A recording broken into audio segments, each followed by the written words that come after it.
I am going to videotape this only because I'm going to take little snippets and put them online if I say anything fun or funny or worth of any interest later. I don't know how to do any of those things, but at one point I will be doing those. My name is Sammy. I started out my personal training career here at Prairie Life. Carla took a chance on me. I told her I wanted to be a physical therapy student, and in the meantime I was going to do personal training, and she said, yeah, sure, come here. And so I actually ended up starting quite what I call a little personal business. I think Prairie Life set it up really, really well to where we can set up our own personal business, and you try and go other places and it's not necessarily as nice as it is here, I have to say that.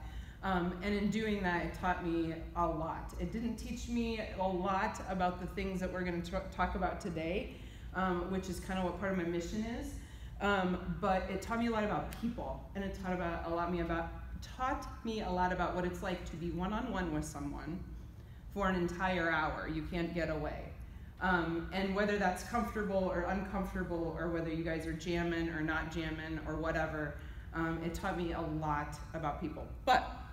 So my journey to personal training into physical therapy school came from business school. So I was telling Carla and these guys at the beginning, is like, I don't have any of the exercise science degrees, I don't have any of that kind of stuff. I jumped straight into PT school with these minimal requirements, and I skipped these serious things called like exercise progressions and like periodized training and like energy systems and all of, I don't know what I think are like the basics now that I recently just learned all of this stuff, I have to tell you guys, in a CSCS text. So we didn't get any of that PT school. Now I look at going down this rabbit hole of being an expert in an area where a lot of people don't even operate on a daily basis intellectually, has taken me so far away from this, and this is who I am, and this is what I love to do, and this is how I like to interact with people. That expert crazy stuff down a wild hole takes me so much time to explain to a patient that I don't even get time to do what I want to do. Here's why. I'm not good at taking those expert things and making it applicable to everyone else. But I am here with you guys, and if I were to have some of these tools and have learned some of these things that I learned after PT school, before I went, I may not have gone. And here's why. PT school gave me another really, really basic foundation to then later take all these pieces and put them together to like how this makes sense to me. I'm a posture restoration person. What that means is our brain subconsciously holds us in space and fights gravity. And there's some kind of program that's holding me right over here, over this heel, over that heel. How do we tap into that subconscious and change the way our body holds itself in space? And then after that, how do we move? Well, I only like the moving part, but I have to study the positional part to figure out how we can set all the cards in your favor so then we can get to the movement part. But here's the thing, you guys all look at the movement part. If I can train you to look at the movement part in a little different way, to maybe see somebody's knees in a different way, maybe see the knees as an angle to the hips, change your perception of how you're viewing movement, you may be able to see the same things that I see and help align posture without having to go through all these crazy algorithms and these 97 manuals that we have to do postural restoration. So in saying that, I'm trying to bridge the gap between these crazy books and like what actually happens in the gym, and train you guys to see a little bit about what I see so we can make corrections and see things immediately. These things are like not rocket science, it's just we have to put them together in a simple way. So first thing I said, well, what do we do? Do we do hips? Do we do ankle mobility? What's a buzzword? Hip flexors, buzzword. We're going to talk about overhead shoulder mobility because it's just all over the place. It's something that I think all of us, we can change today in some of the things that we're going to do. And so overhead shoulder mobility, I'm going to tell you what this is not. I'm not going to talk about shoulder range of motion. I'm not going to talk about rotator cuff activation. I'm not going to talk about muscle activation. I'm not going to talk about stretching. I'm not going to talk about releasing tissues. I'm going to talk about none of that because you guys probably all know that shit. It's probably everywhere. It's all over the internet. Everybody knows about it. If not, go check it out. I'm going to give you something different.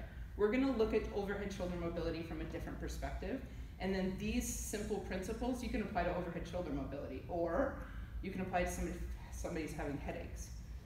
Or you can apply it if somebody is having a weak core and bad midline, something like that. But these principles I'm gonna apply to overhead shoulder mobility today, but you guys are talented enough to integrate it into all the stuff that you guys normally do.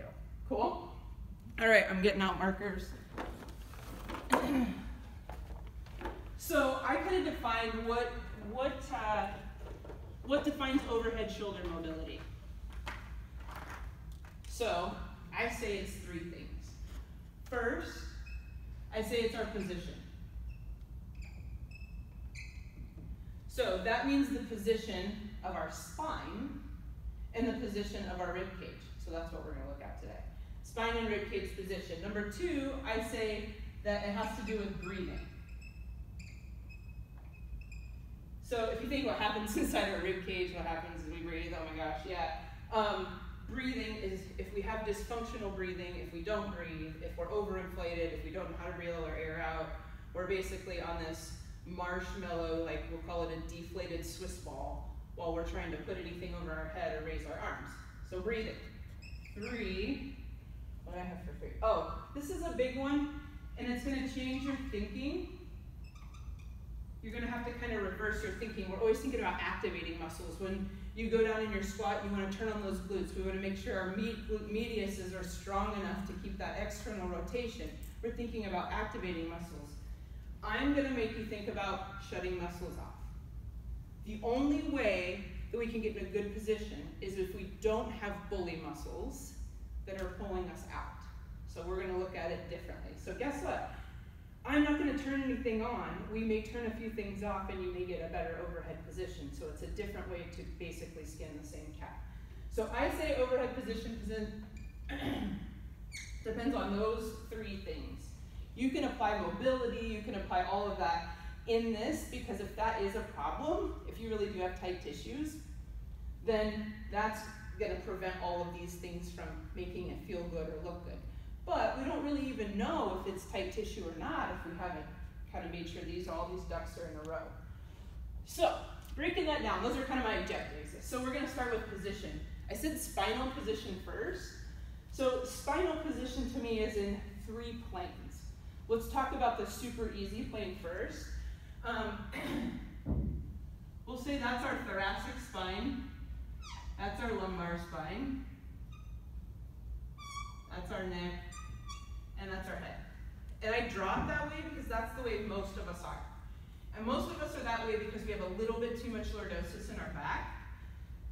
We have a little bit too much forward head posture, lordosis in our neck. Anyway, a little bit problems in the neck. So, and we have a flatter thoracic spine. So our ultimate goal is to get a little bit more flexion in our thoracic spine, our head in a better position, our lower back in a better curve, and that is more of our neutral position. So when I say spinal position, I'm wanting to refer to a neutral. So we walk around like this. We ultimately want to be like this, but we're going to go through some progressions, because I learned what the word progression meant. We're going to go through some progressions on how to eventually maintain that spinal position, get upright, and then add load. So, spinal position is important. We're not going to talk about the twist and anything, because that just gets messy. This is important at first. Second position that we need to make sure of is our rib position. So ribs are kind of weird and complicated because they move in three dimensions. But if we think about them as like this is a rib and this is a rib, right here is our sternum and I'm our vertebrae. When we breathe, they come up like this. So that's external rotation. And when we take all of our air out, they come down like this, in internal rotation. And this process has to happen with each breath.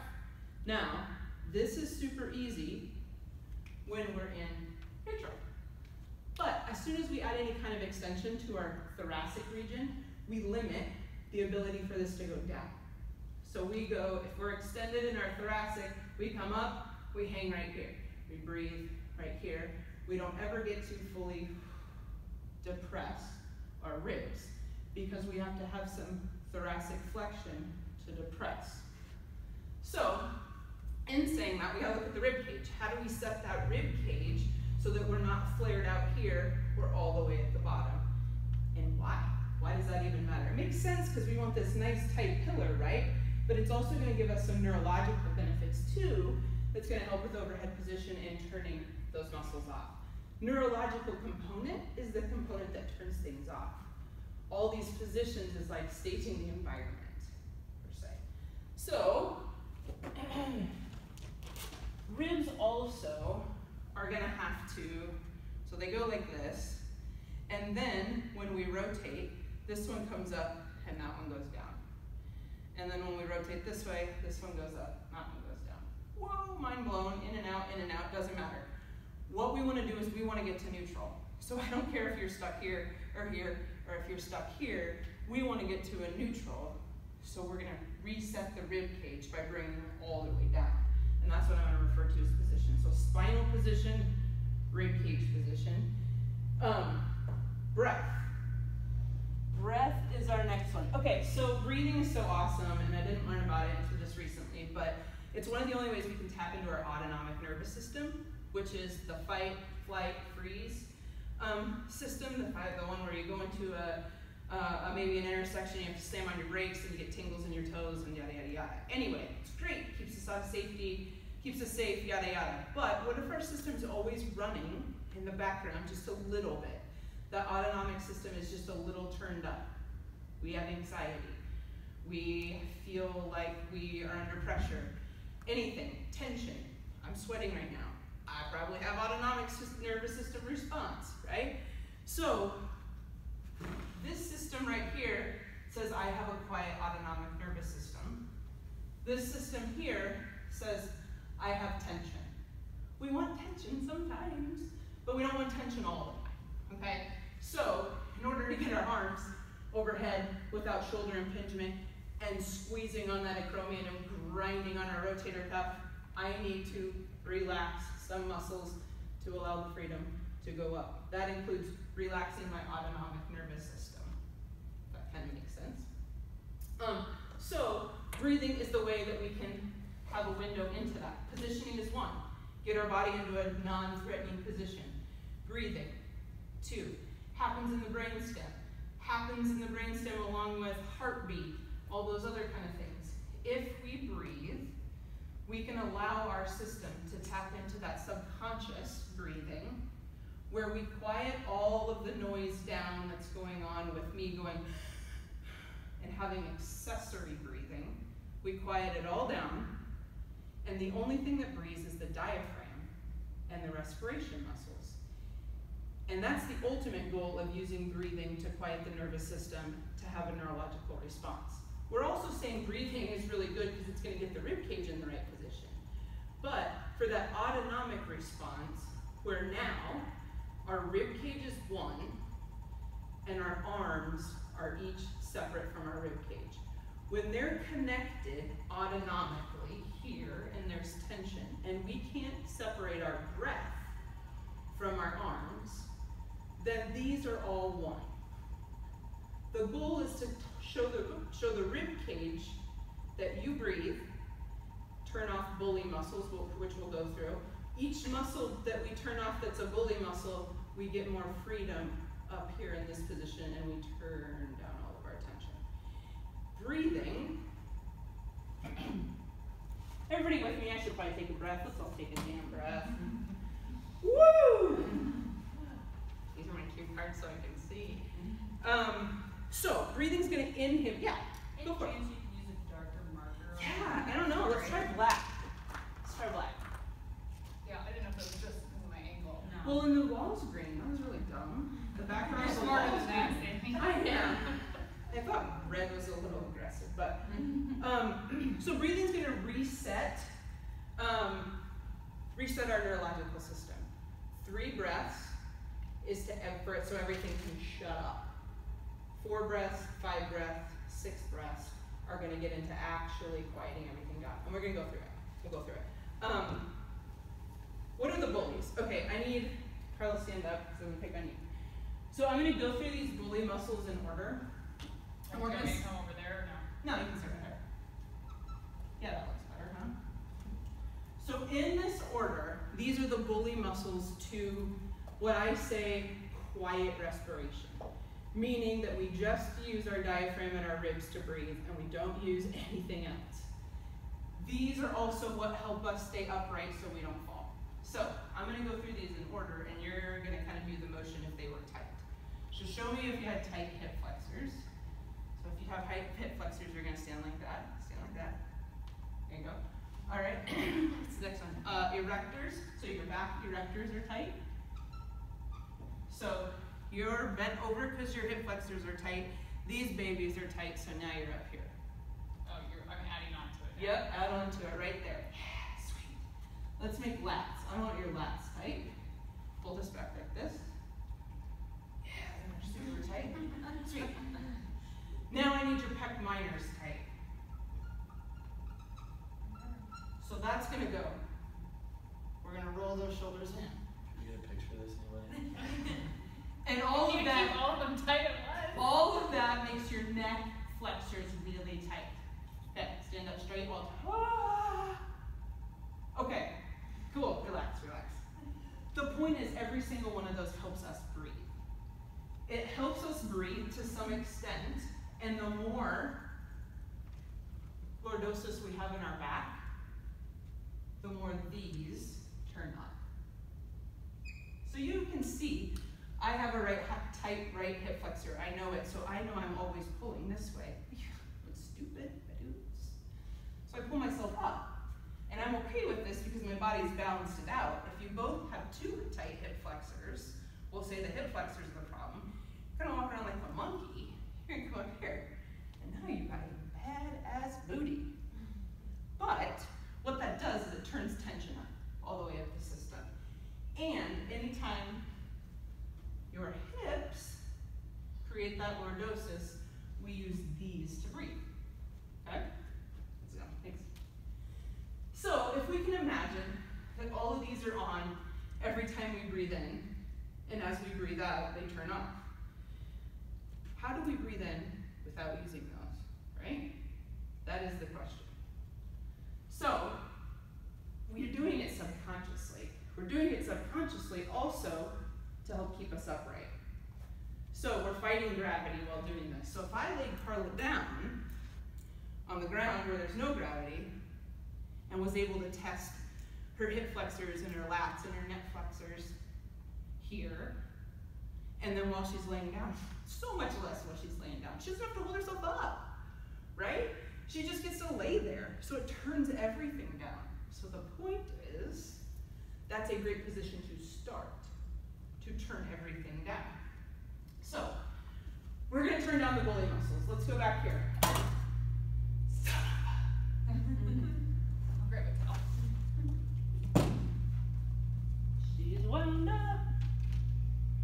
Okay, anybody have any questions about this gibberish thus far? Kind of makes sense? Everybody has tight hip flexors. Lats, I don't know.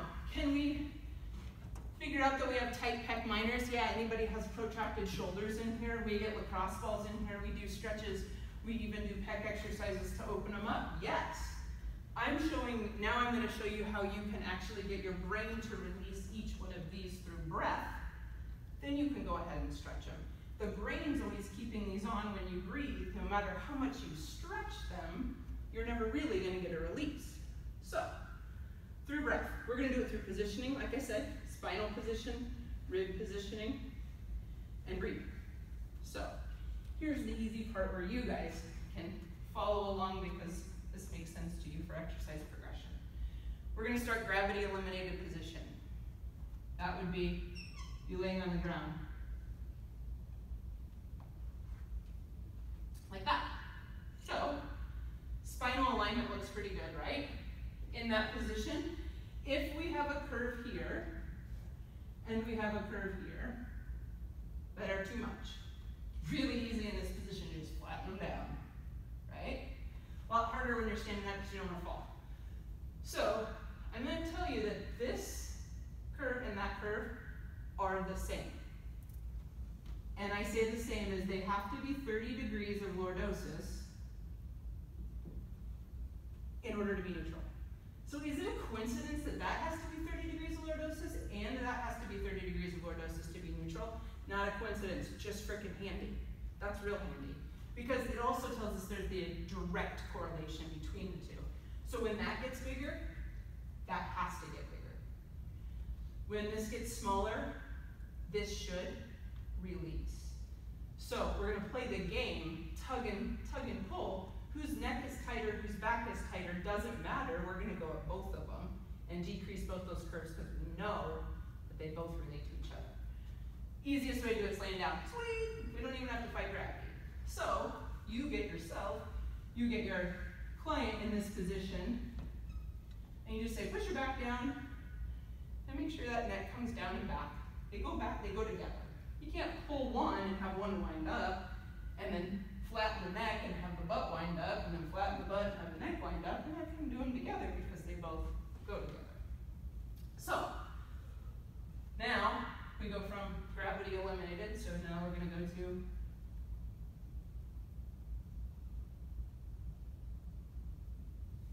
quadruped. Now gravity flip-flopped, we just have it here. Now we get to use gravity to straighten those curves out. And at the same time, if you guys remember, I forgot to say, we gotta flex here. We can't stand like a rigid pole upright. When we do lunges, we want to do that. When we're trying to get to neutral, when we're trying to breathe, when we're trying to get best overhead position, we have to have a little bit of flexion in our thoracic spine.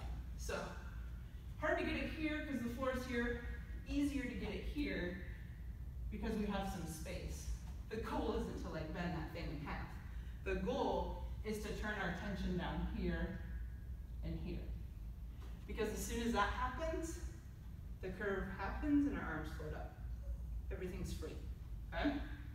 So these are also very strategic positions to turn these off. They're strategic in the fact that we're shortening the muscles and we're putting the diaphragms of the respiration system in a perfect position to where they can't mess up. It's like just breathe, you all are in a safe position, relax. Now as we go upright, it gets a little more challenging. So we go here, here, and now I'm going to have you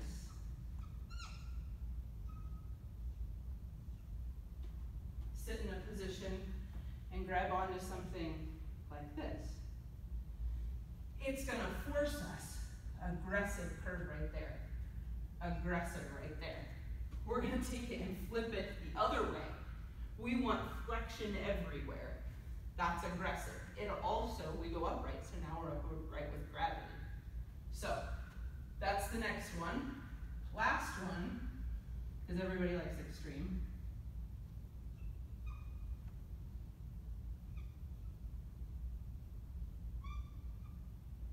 You're going to hang. So hanging from something while breathing, while having your spinal curves corrected, while depressing those ribs, should relax all of these muscles. The key here is your feet have to be supported for you to hang. Otherwise, your body is trying to survive and you're probably pulling into some extension here when you're hanging. So by supporting your feet, you get to hang here. This is the hardest, the most aggressive. It's going to probably turn off the least amount of muscles. This will turn off the most amount of muscles because if you can see, this is like the safest position. Safe by the brain, meaning. Does that progression make sense? Okay? So we're going to apply those spinal principles of decreasing the neck curve, decreasing the back curve, and increasing the flexion through each one of these, no matter what you guys do. You can also add bands. You can do all that stuff in every one of those positions. You guys know how to do that. This down here might just be an overhead squat position. And not for me, but maybe for somebody. This stretches your lats. You guys go do it. Take a few breaths. You're going to feel it in your lats. Once your lats are stretched out, or I'm not going to say stretched, once they're turned off and you can breathe, you might be able to just do that with your overhead position. It might be tight lats. We don't know. These positions kind of target all of those. except for the pecs. So you look at the pecs, there's no way we're getting any pec stretches in any other, doesn't matter, we're not gonna stretch them. When you can breathe and your rib cage gets in the right place, they turn off. Doesn't even matter, you don't even know they exist. They're just there to kind of keep the ribs hanging out. They're not there to breathe for you. So, you guys wanna learn how to breathe? Because that's the money move for everything. So, I want you guys, one key thing. This is a big posture restoration thing. The brain has to see the ground in order for it to feel safe. Big picture stuff. When you're laying down 90-90,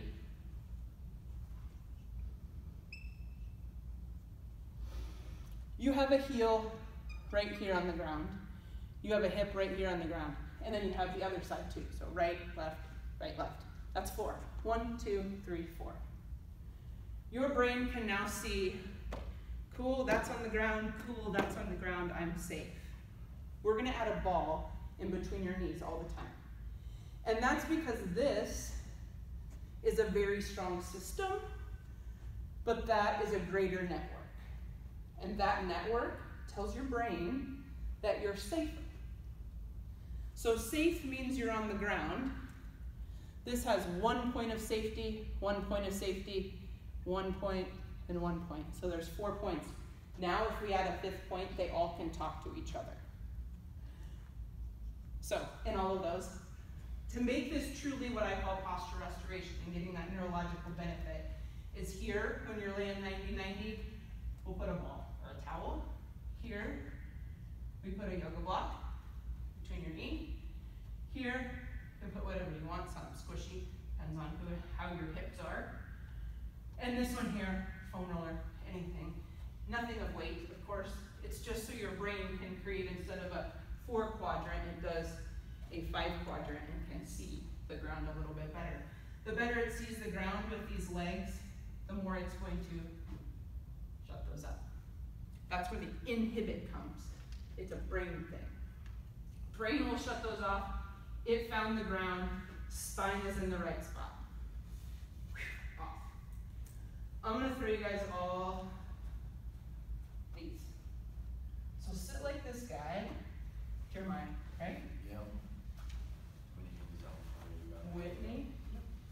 And then I stop remembering. Chris. Mindy. Maggie. Sam. Danielle. Colin. Cody. I have a question for you. Yeah, what's up? So, like, I've been doing this for quite a while, like hip posturals and stuff, just Yeah. when I train for football. So, do you not like a fan of having people lie on their sides, like one knee dominant down on like your left side or your right side, like also my side facing like a 90-90 Yeah. position? Are you a fan of that too? No, yeah, that's awesome. Okay. No, that's cool. I was just wondering. The 90-90 position gets those hip flexors out of the game. Okay. That's what that 90 I was just is making for. sure that is. Yeah, no, that's awesome. Okay, so feet here, kind of butt bones here. I want you guys to reach up overhead to see what your shoulders feel like. Do that maybe a couple times. Squeeze this as tight as you can. Exhale all your air. And then reach. Should feel a little less tension in your shoulders. Just a little. So, that's a magical trick. It's not super crazy. But, so, right here connects the brain with all of them. It creates a tension where it's going to isolate your pelvis. When your pelvis is isolated, this is free to do whatever else it needs to do. When this is like, When you came back up, or were you still holding, or were you exhaling it then? so, okay, that's a good question. So, I exhaled all the way out, and I held that breath, and then I raised my hands. I did not As you inhale. were still exhaling. Okay. So, the breath is what we're going to teach, and we're going to try it in these positions. And then I want you guys to try your overhead position again. First, let's stand up and do overhead position in an overhead squat, just because that's the most extreme, and we may be able to tell the difference there. I'm going to do it, don't watch me.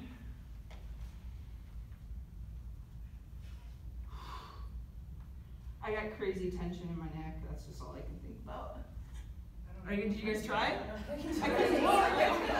No, you guys do it too. My hips feel, because this is how you're gonna feel, and then we're gonna do a few of these things, and then we'll see if you feel any different. That's a great, your neck looked nice and relaxed, that was good. Her neck didn't look nice and relaxed. It looked like a lot of tension. That hurt real bad. So what we can say is, like, if you have a lot of tension in your neck doing that, because I said the neck is very similar to this, I bet you have a lot of that too. I was gonna say, that's where I feel it is in my low back. Yeah, cool, that makes sense. Okay, so now come back down. That was your kind of point of reference, your test. You could do that with your clients too. See what they feel like, see how they do, then we're gonna try these. So I'm gonna have you guys feet on the wall. Feet on the wall in that 90-90 position. Yoga block in between the knees. And I want you to imagine that you guys are sitting on a wall with your feet on the ground. Like you're in basketball practice and they're making you do wall sits, or I don't know, you have an evil trainer that makes you do them. In this position, let's remember our spinal position. It's easiest right here because we're laying on the ground. So flatten your lower back and then retract your neck a little bit. That retraction in the neck shouldn't choke you, but we do know that those two go together. So we're gonna have a lot of tension in our neck if we don't pull that back too. I want you to float your arms up to just straight open to the ceiling. And the breath is gonna be kind of this epic thing. And I say epic because that's where we turn all the muscles off and wake up the true breathing muscles. So follow along with me. I'm gonna do it a couple times. And if you lose breath, that's okay. So first thing I want you to do is I want you to take a deep breath in through your nose. And when you blow all of your air out, I want you to blow it all the way out, even if you have to hum a little bit to get it all out. When you get it all out, I want you to slightly squeeze in between your knees. Hold it there. We're gonna hold for a total of 5 seconds. I know it's been longer than 5.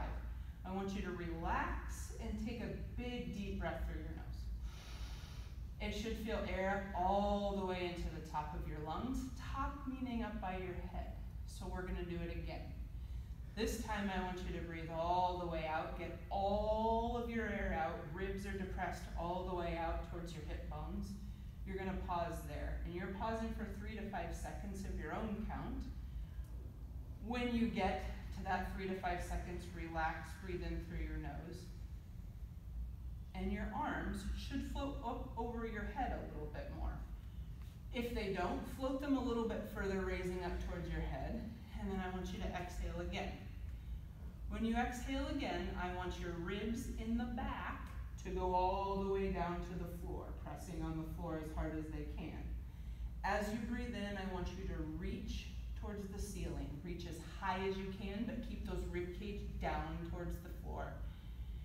Take a deep breath in, keep that reach, and breathe it all the way out. Keep reaching. This is when your ribs go all the way down and you keep reaching, we're separating the arms from the rib cage.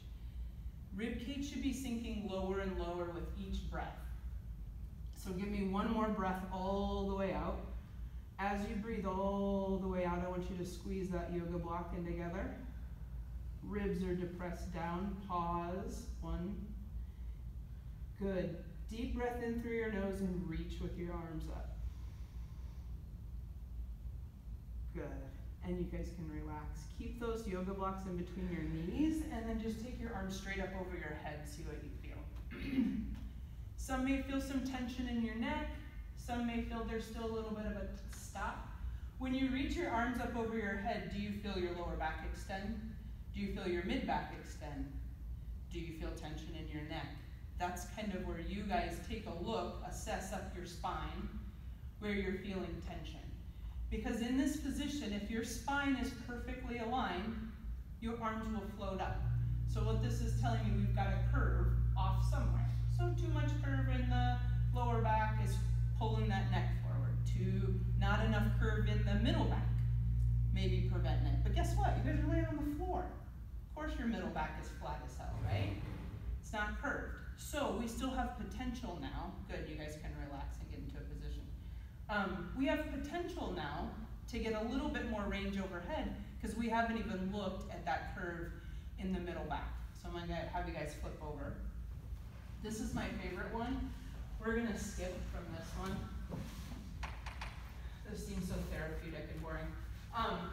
This is my favorite one. And so get on a rig, get on a rack, have somebody stand with their leg. No, I'm just kidding. Get on the rig, get on a rack, get on a pole, get on something, and we're gonna hold like this. As you hold like that, this kink right here is what we're gonna try and push out. It's usually right about here on everybody. We're gonna try and make that nice and round. We're gonna do the same thing right there. So where I have it here and here, we're almost forcing it into the opposite direction because these are folds. When you lay down on the ground, it just kind of push those folds down. We're like, oh, nice piece of paper. Then you stand up and here we are again. Now we're gonna stretch it out this way. There is no place for air to go when you're in this fetal position. No place. The only place it can go is back, in the back part of our lungs. When it goes into the back part of our lungs, it turns these off, those off, those off. Whoa, holy shit, that's a powerful, powerful position. We get scared to get in there because it's so much flexion. Don't load up anybody in that position. If somebody wants to lift a 300-pound sandbag in that position, make sure they're in well shape to do it. But that's a good position to get rid of those curves, to turn those off. Cool? Breath, 5 to 6 breaths. Use your own kind of calming system. I get to 3 and I'm distracted, and I'm like, shit, what am I doing here? Oh wait, okay, wait, 4, 5, 6, 7, 8, restart, wait. So if you can get to 6, you'll notice. You'll notice everything starts, you sink lower and lower. This part, the curve in your neck, you're like, oh my gosh, I don't even have it anymore. I can see underneath me, you know?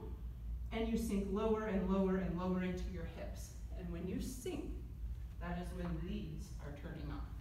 Now, don't jump up and deadlift like 400 pounds. I mean, oh, not the point, right? Not the point. You need tension to lift 400 pounds of deadlift.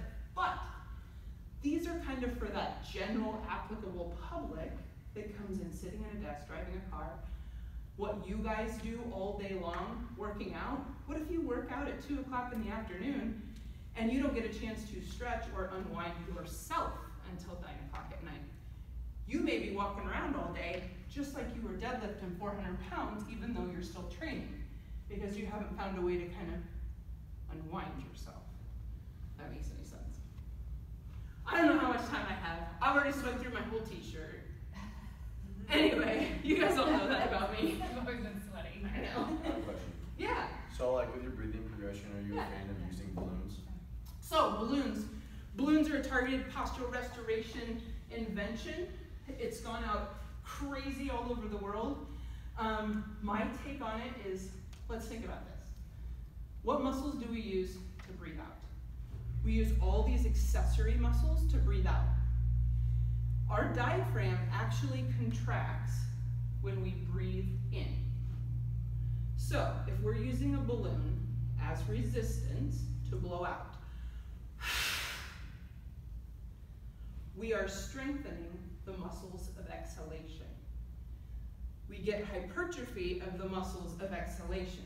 That is not the diaphragm.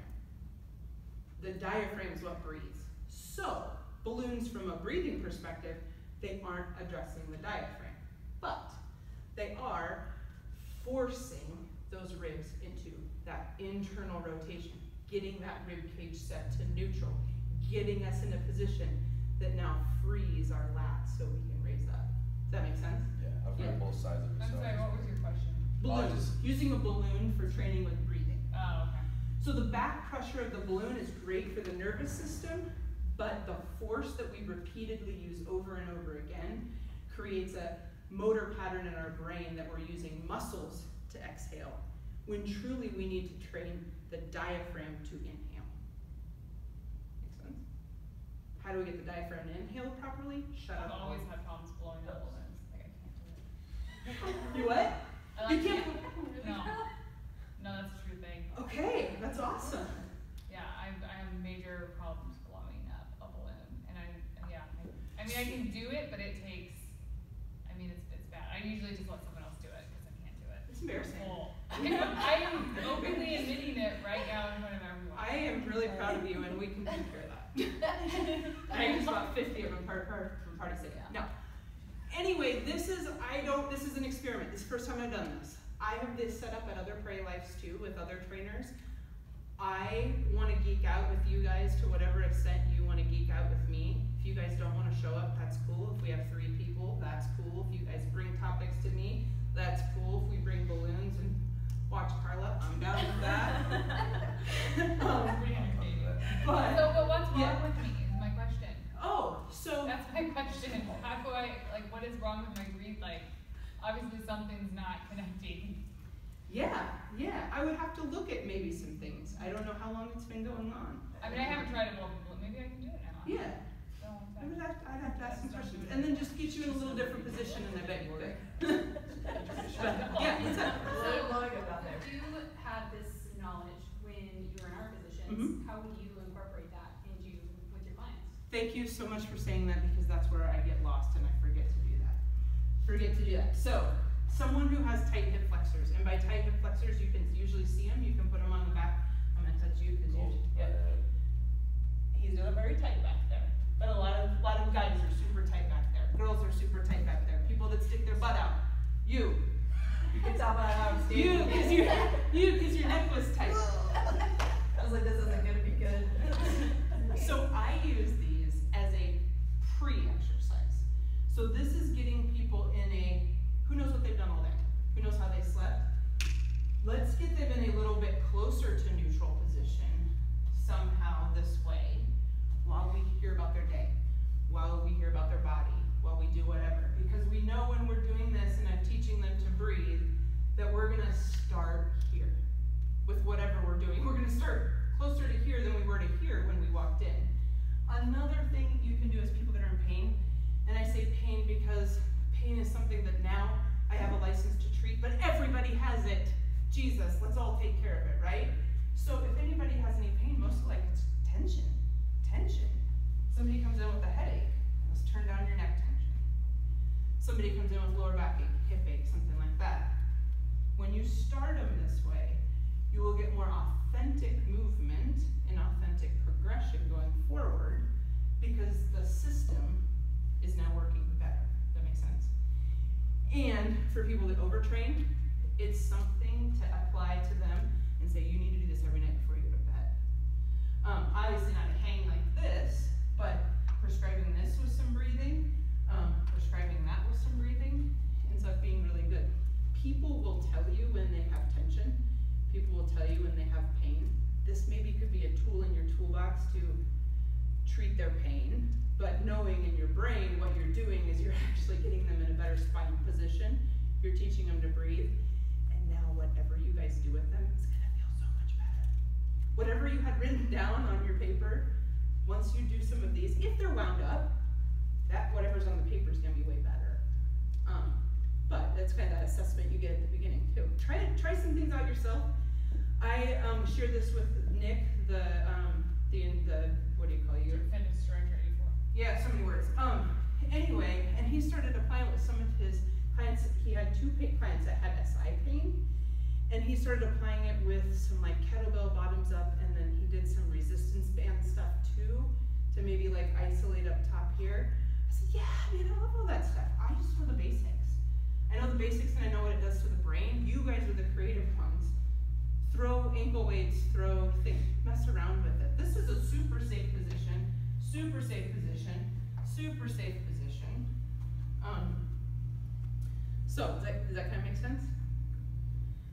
Going forward, I actually have become a trainer now, again, at Pray Life. And I'm gonna start doing some small group training. We're gonna get launched with a small group rehab training focus, where I'm gonna focus on injury prevention for certain areas of the body, but it's really gonna be kind of a feeder for if anybody can't work out or isn't coming to the gym because they hurt something. 6 weeks, come hang out once a week. We'll get all the details later, but in the works in the next couple months, rehab, feeder, small groups. Hopefully, big picture is kind of creating a template of this test, do an intervention or exercise, retest over a six week time period with very, very directive knee rehab exercises, so then we get that rehab focus that bridges the gap between one-on-one training, between people that are going out to chiropractors and massage therapists and other things, to wanting to kind of complete that whole wellness circuit. We can look at adding that to their basis too. It's a complement, not necessarily a fix-all, but something that maybe we can offer that wasn't offered before. That being said, see how that goes. Which location are you doing that at? 84th, we're gonna try and start at 84th. He's got an academy going on that we're gonna try and kind of finagle and figure out how to feed into it. But ultimately we're gonna try and provide a niche that maybe we didn't have before. And my goal is that if you send one of your patients over there, you come over with them too. I mean, if you have time, I know, whatever. It's the type of thing that I want you guys to learn, and then beg, borrow, steal, go use, send me emails going, this was awesome, so-and-so loved it. And then my stuff becomes stupid and generic, and I gotta make something else up. Love it, right? It worked, great, sweet, let's get better. Let's get crazier stuff, right? And saying all of that, I open up my office to every single one of you guys. If you guys wanna come, and I can do an assessment on you with my postural restoration twist, and I say twist because we're all kind of twisted. So take a look at what's going on, and maybe we can get a little bit of a program on to see if you guys can unwind your systems. As you feel your system's unwinding, you will want to share it with others. Carla will blow up a balloon. She will have everybody blowing up. So she can tell the story. You know, it's like an accomplishment.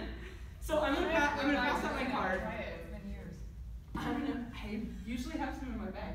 I'm gonna pass out my card. It has my email on it. Email on it. Send me a message. I want you guys to come to my office. I want to meet every single one of you. I'm not kidding you. I can't stop talking when they're there. So if you want to set an appointment afterwards so that we have a time frame, that usually works.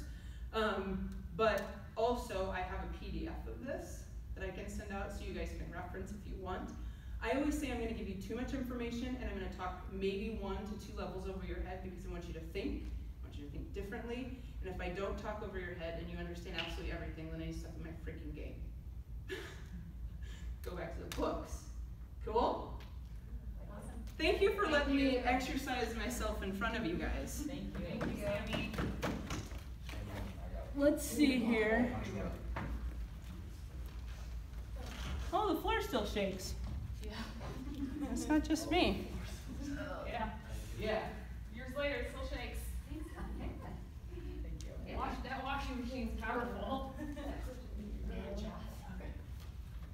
Can I get you to come tell my college kids and then you keep doing this? Heck yeah. So I helped Coach Midland a little bit. We've been trying to get him to You didn't give me one, Sam. hit posturals and stuff. Mhm. And they always try to skip it. And Let's because I'm going to school right now for get my master's in biomechanics with emphasizing adaptive training. So I got my PTA degree as well. So I've thought about going to actual physical therapy school, but so my thing is we're trying to do some of that with my kids, but they just never listen. These are 19, 20-year-old kids. Do you know football, and then Mason Bogatz? Yeah. So Mason Bogatz's grandpa, great-grandpa, is my mom's longtime man friend. Oh. So I've watched him grow up and play football forever. That guy's a lazy-ass kid, by the way. Yeah, Kick his ass. Our quarterback's even worse. Really? Yeah, he's one of the ones that has a lot of hip issues, obviously, rotating, throwing through and stuff. And we try to get him to do it. And I trained with, you know who Gibby Duval is? Yeah. He's huge in hip posturals. Yeah. So I was playing with the pros, that's what I trained with. And so we try to emphasize a lot of that stuff. But yeah, I might have to have you come out and yell at them for us because Let's get together and chat anyway, because I want to have to pick your brain about Gibby and what he does. And Gibby does some good and some very, very bad. Yeah. I think Gibby kind of blew my leg out, so he does the shortening of muscles and So stretching. he is posture restoration certified, which is an intensive kind of program or whatever, and he has decided that he wants all of his strength people to be posture restoration certified too. Whenever they ultimately drag their feet and they're all not getting all this. So I went in there and I was kind of like, hey, I got mine, what should we do? I want to work with you guys, I want to learn from what you guys do. And he basically was like, what's your angle? He's like, what do you want from it? Yeah. Gibby, so I played in the NFL. I played for the Colts. Yeah. He he shortened my muscles. He said, I don't know how much you know about him. He's a Okay. big fan of not Cool. stretching. Yeah. Not stretching. Yep. So the legs were so powerful because of that, and they were so tight. Yeah. I was running a route, Yeah. and I mean, don't get me wrong, I was squatting 500 pounds. Yeah, you know, but Give some tension, yeah, so when I made the hard stem, blew my whole hamstring out, full surgery, and Right or so, left? my right side. On your right. Yeah, so and then I told me ACL on that knee too, so it's kind of, they said that's part of the reason too, that I told me ACL in the past, so. it Perfect. Makes sense, and I know a little bit, you know, I got a full Yes. therapist, right? Yep, reaching out in the lobby, perfect. But yeah, See you so then. that's why I'm really trying to emphasize these kids to do that, and we try to put them through like static stretching and stuff like that constantly too, because if they're at such a young age, they try to go like 110, they're not trying to go 90, they're not trying to go 80, even at a small school, they're all trying to play in the pros at some point, or, you know, so. Here's what I think about too.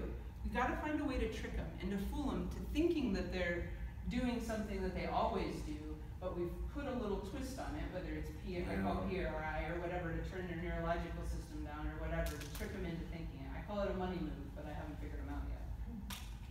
Kids. Have Send you- me a message and come into my office. Of course, have you ever talked to like Athletes Training Center, like Travis Maynard owns that? Yes, I have. I do know